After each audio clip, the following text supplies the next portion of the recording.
नमस्कार।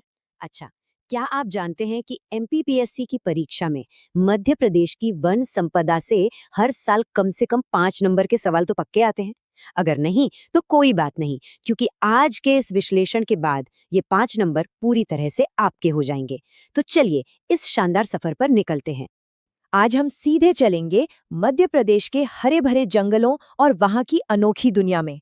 देखिए, ये टॉपिक प्रतियोगी परीक्षाओं के लिहाज से बहुत ही जरूरी है। इसीलिए हम इसे मैप के साथ बिल्कुल आसान तरीके से समझेंगे ताकि एक एक बात दिमाग में बैठ जाए। तो हम शुरू करेंगे ये जंगल कहाँ कहाँ फैले हैं वहां से। फिर देखेंगे कि ये कितने तरह के होते हैं, इनके खास इलाके कौन से हैं, मध्य प्रदेश को टाइगर स्टेट क्यों कहते हैं, सरकार की नीतियां क्या हैं, और आखिर में इन जंगलों को किन मुश्किलों का सामना करना पड़ रहा है। तो सबसे पहले ये समझना जरूरी है कि मध्य प्रदेश के ये खूबसूरत जंगल आखिर हैं कहाँ-कहाँ, है ना?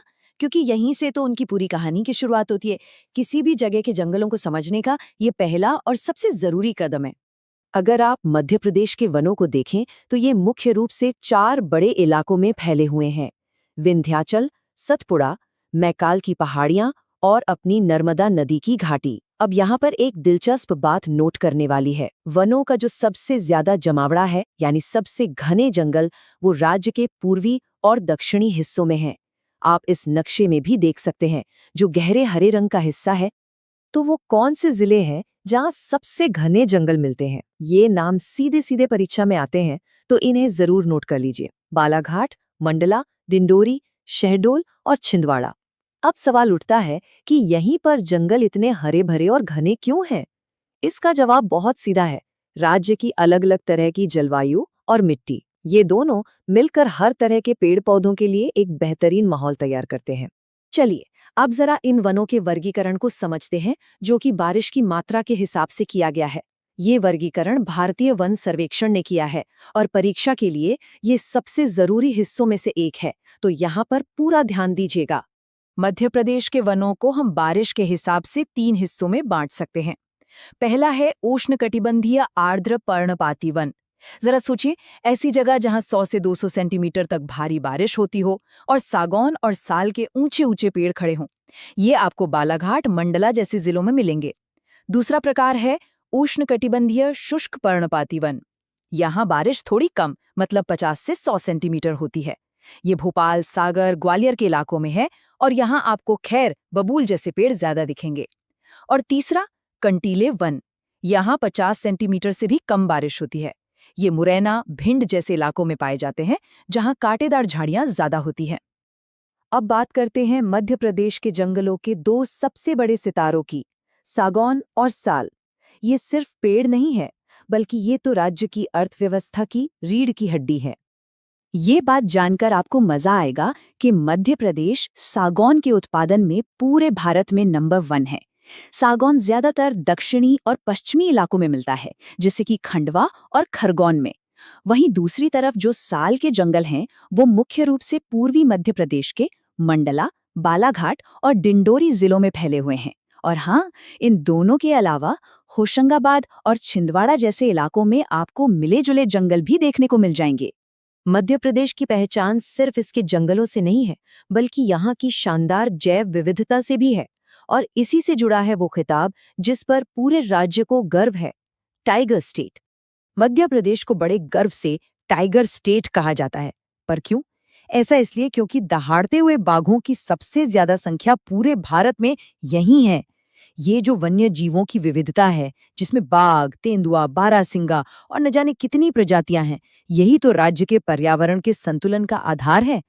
इस कीमती वन्य जीव खजाने को बचाने के लिए राज्य में कई बेहतरीन नेशनल पार्क और अभयारण्य बनाए गए हैं। इस नक्शे पर आप देख सकते हैं, कान्हा, बांधवगढ़ और पेंच जैसे कुछ बहुत ही मशहूर नाम हैं। ये सब इन जानवरों के सुरक्षित घर हैं।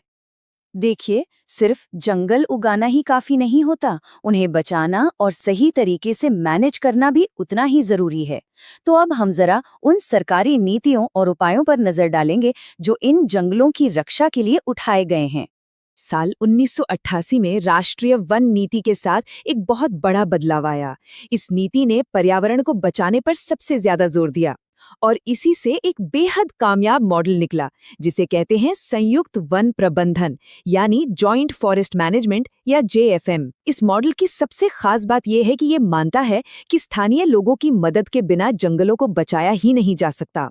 ये तस्वीर कितनी अच्छी तरह से दिखाती है कि कैसे वन विभाग, ग्राम पंचायतें और गांव के लोग मिलकर इन जंगलों की रक्षा के लिए एक मजबूत टीम बनाते हैं। चलिए अब सिक्के के दोनों पहलुओं को देखते हैं। एक तरफ इन जंगलों का हमारे लिए क्या महत्व है और दूसरी तरफ वो कौन से खतरे हैं जो इन पर मंडरा रहे हैं। ये जंगल हमारे लिए डबल रोल निभाते हैं। एक तरफ ये सागौन जैसी कीमती लकड़ी, तेंदुपत्ता और महुआ जैसे उत्पाद देकर हमारी अर्थव्यवस्था को ताकत देते हैं, तो वहीं दूसरी तरफ ये मौसम को कंट्रोल करके, मिट्टी को कटने से बचाकर और बारिश के चक्र को बनाए रखकर हमारे पर्यावरण की भी रक्षा करते हैं। लेकिन इस अनमोल खजाने के सामने चुनौतियां भी बहुत बड़ी हैं। सबसे बड़ा खतरा है वनों की कटाई, जो खेती और कारखानों के लिए लगातार हो रही है।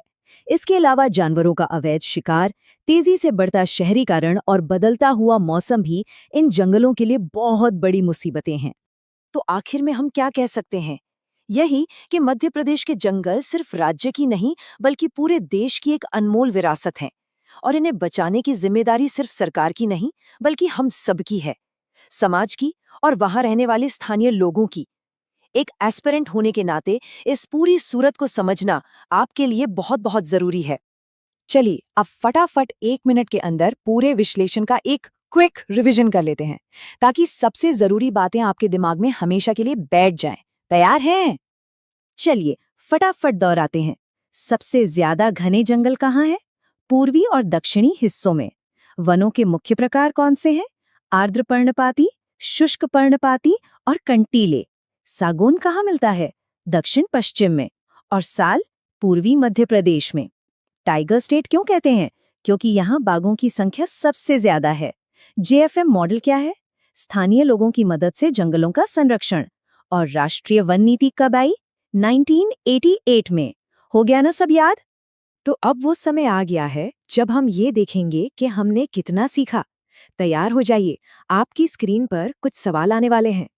पहला सवाल, मध्य प्रदेश में सागौन के वन मुख्य रूप से किन जिलों में पाए जाते हैं?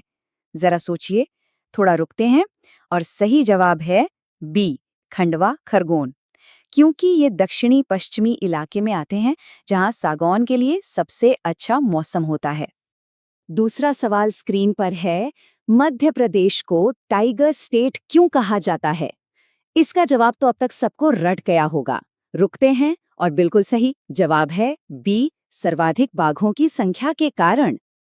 और ये रहा आज का आखिरी सवाल, वो राष्ट्रीय वन नीति किस साल लागू की गई थी जिसमें स्थानीय भागीदारी पर खास जोर दिया गया?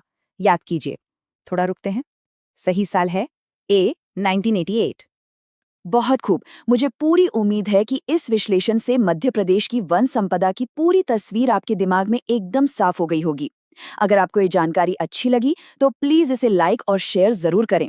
और हाँ, ऐसे ही और विश्लेषण के लिए हमारे चैनल को सब्सक्राइब करना तो बिल्कुल मत भूलिएगा।